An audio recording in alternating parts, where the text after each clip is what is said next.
आप देख रहे हैं एवीटी न्यूज, हर खबर आप तक। महाराज जी कहाँ से आए हैं और अयोध्या आने का क्या उद्देश्य है इस समय? हम राजस्थान गंगापुर सिटी से आए हैं। हमारा श्री राधा कृष्ण सेवा संस्थान हमारे सदगुरुदेव श्री श्री 108 श्री किशोरदास जी महाराज जी के सानिध्य में हम धर्म का प्रचार करते हैं। हिंदू सनातन धर्म के जागृत करने के लिए हम हर तीर्थ में जाकर के कथाओं का आयोजन करते हैं। कितने वर्ष हो गए इससे जुड़े हुए? इससे जुड़े हुए करीब हमको 11 साल हो गई है। 11 साल से हमारे संस्थान जगह जगह जाकर के और धर्म उत्थान के लिए ये कार्य करते हैं। पहले भी हमारा संस्थान यहाँ राम कथा करा चुका है, लेकिन ये भगवान की प्राण प्रतिष्ठा और जो नया मंदिर बना है उसकी वजह से एक बार फिर हमारे सभी भक्तों ने कहा कि गुरुदेव अयोध्या में एक बार कथा होनी चाहिए। तो हम लोग 20 तारीख से 28 तारीख तक ये सितंबर में यहाँ कथा कर रहे हैं और 400 व्यक्ति हमारे साथ आए हैं। हम लोग 20 तारीख से यहाँ कथा कर रहे हैं, 28 को हम लोग यहाँ से चले जाएंगे। महाराज जी अयोध्या में श्री राम का 540 वर्षों बाद जो मंदिर बना, इस पर कुछ कहना चाहेंगे? देखो, 500 वर्षों से हमारे सनातनी लोग इस मंदिर के लिए अपना बलिदान देते आए हैं। हमारा यहाँ पहले राम जन्म भगवान का प्राकट्य हुआ था, राम जन्म भूमि थी। कई बार इस मंदिर का जीर्णोद्धार के हमारे राजाओं ने किया, लेकिन जब मुग़लों का शासन आया उन्होंने हमारे मंदिर को तोड़ के मस्जिद बना दी। 500 सालों से कितने लोगों ने इसके लिए लड़ाई लड़ी, कितनों ने बलिदान दिया, लेकिन राम भगवान की कृपा हुई और हमारे माननीय प्रधानमंत्री, मुख्यमंत्री इनके सहयोग से और हमारे जो कोर्ट का आदेश हुआ हमारे पक्ष में, आज ये मंदिर बनकर तैयार हुआ है। मैं तो ये कहूँगा कि भगवान राम जन्मभूमि और अयोध्या का कायाकल्प हो गया। जो अयोध्या बिल्कुल खो गई थी, जिसके ऊपर आक्रांताओं ने अतिक्रमण कर लिया था, परमात्मा की कृपा से और हमारे जो राजनीतिक लोग हैं उनकी भावनाओं से और हिंदू धर्म के जो अनुयायी है उनकी जो श्रद्धा थी भगवान ने पूरी की। और अब मैं दोबारा जब कथा करने आया हूँ अयोध्या, तो मैंने देखा कि जब से राम मंदिर बना है अयोध्या में हर गली, हर मकान, हर आश्रम का जीर्णोद्धार हुआ है।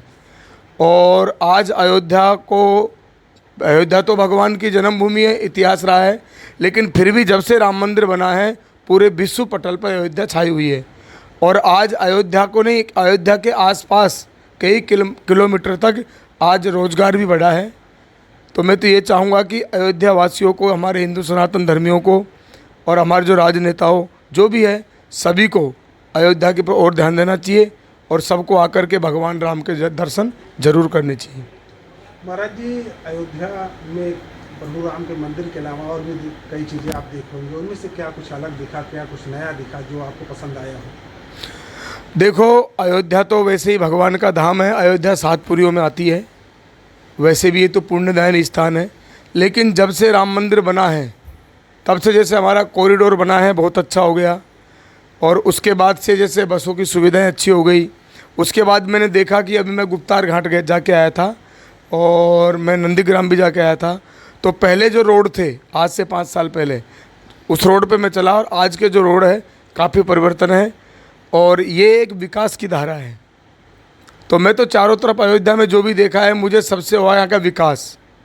यहाँ के रोड अच्छे हो गए, सुविधाएं अच्छी हो गई, साधन अच्छे हो गए। आज हज़ारों की संख्या में ई रिक्शा चल रहे हैं, यानी कि हमारे भक्तों को सुविधाएं मिल रही है। और आज जब दर्शन करने जाते हैं कॉरिडोर से तो भक्तों को जो पहले परेशानी होती थी वो परेशानी भी नहीं है, भीड़ भाड़ से लोग बचते हैं। तो काफ़ी कुछ अच्छा लगा मुझको यहाँ आकर के। महाराज जी अयोध्या में श्री राम कथा चल रही है, तो वो श्री राम से जुड़ी राम कथा पूरे विश्व में प्रसिद्ध है और लोग इसका श्रवण करते हैं। श्री राम कथा का सार क्या है? देखो, राम कथा 6 शास्त्रन को रस। राम कथा के अंदर सभी शास्त्र पुराणों का रस भरा हुआ है, लेकिन राम कथा भगवान के जीवन का चरित्र है और भगवान राम का चरित्र मर्यादित है। रामचरितमानस हम सभी को मर्यादा से जीना सिखाती है। आज हमारे देश में सबसे बड़ा मुद्दा है, सबसे ज़्यादा हमारे यहाँ पर करप्शन ज़्यादा है। अगर व्यक्ति रामायण को अपना ले, अगर रामायण के ऊपर थोड़ा चले, हमारे सरकारें, हमारे लोग सभी बातें करते हैं करप्शन करप्शन करप्शन, लेकिन ये अगर रामायण को अपना ले, रामायण के ऊपर चले तो हमारा भारत का करप्शन मिट सकता है, क्योंकि रामचरितमानस मर्यादा और संस्कार सिखाती है। मैं तो कहता हूँ जन जन को, हर व्यक्ति को अपने बच्चों को राम कथा ज़रूर पढ़ानी चाहिए, सुनानी चाहिए, क्योंकि राम कथा ही है जो व्यक्ति के जीवन में संस्कार और चरित्र भरती है।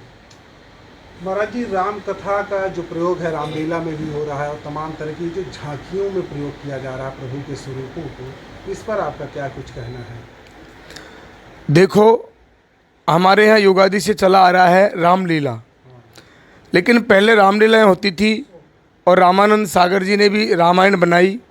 और आप लोगों ने देखा होगा जिन्होंने राम का पात्र किया, उन्होंने कितनी अच्छी पात्रता की और लोगों के दिलों में वो छा गए, लोगों के मन में सम्मान था।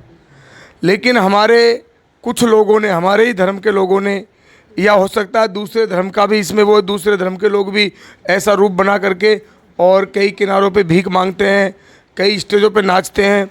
तो ये हमारे धर्म के खिलाफ है, ये सब अच्छी बातें नहीं है।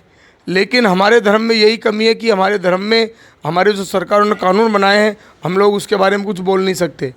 लेकिन ये हमारे धर्म को ख़त्म करने की एक साजिश है। तो मैं तो इस आपके चैनल के माध्यम से सभी से ये कहना चाहूँगा कि अच्छी बात है, भगवान का रूप बनना चाहिए, भगवान का दर्शन होना चाहिए, भगवान का पूजन होना चाहिए। लेकिन जो फुल्लड़पना भगवान को नचा रहे हैं, भगवान के द्वारा भीख मंगवा रहे हैं, भगवान के द्वारा कई प्रकार के इस प्रकार के आपत्तिजनक वो एक्शन करते हैं जो शोभनीय नहीं है। तो मैं तो ये चाहूँगा कि ये सब बंद होना चाहिए। महाराज जी, इसको लेकर क्या कोई आप लोगों की तरफ से कोई शुरुआत की जाएगी? देखो, हम लोग कथाओं में बोलते हैं, कि ये सब नहीं होना चाहिए, लेकिन अब जाके किससे बोलें? अब इसके लिए तो क्या है कि अब जन जन को, हर व्यक्ति को, जैसे भीख मांग रहा है भगवान का रूप बनाकर, तो हम लोग तो श्रद्धा से चलो भगवान का रूप दे दो, लेकिन उसको नहीं देना चाहिए। तो केवल जो हमारे धर्म आचार्य हैं वो तो बोलते हैं, लेकिन हर व्यक्ति को जागृत होना पड़ेगा। और कोई भी अगर हमारे भगवान का मजाक बनाता है, भगवान का रूप लेके आता है, तो भगवान के प्रति श्रद्धा रखो, लेकिन वो जो बहरूपिया बन के आ रहा है उसको मना करो और उसको बढ़ावा मत दो। महाराज जी, सरजू के किनारे अयोध्या बसी हुई है, सरजू की महिमा के विषय में थोड़ा विचार करें। देखो, सरजू की महिमा तो बहुत महान है। शास्त्रों में लिखा है गंगा नदी का स्नान करना और सरयू मैया का आचमन करना। गंगा में जाके स्नान करोगे, जब जो फल मिलता है वो सरयू माता के आचमन करने से ही वो फल प्राप्त हो जाता है। तो सरयू मैया की महिमा तो बहुत विशाल है और उनके बारे में तो शेष और शारदा भी ज़्यादा वर्णन नहीं कर सकते। पर मैं इतना ज़रूर कहूँगा कि रामचरितमानस में भगवान श्री राम खुद कहते हैं कि सरजू मैया पाप कलशों को, कलयुग के कलशों को निवारण करने वाली है। जो सरयू के किनारे जाकर बैठ जाता है, केवल उसका दर्शन कर लेता है, भगवान राम स्वयं वाल्मीकि रामायण में कहते हैं कि वो मेरे धाम को प्रस्थान करता है, यानी वो मुझे बहुत प्रिय हो जाता है। तो सरयू मैया का तो बहुत महिमा है। सरयू मैया में स्नान करके, आचमन करके अगर कोई दर्शन भी कर लेता है तो उसका भी पुण्य मेरे परमात्मा के धाम को जरूर उसको निश्चित प्राप्ति होती है।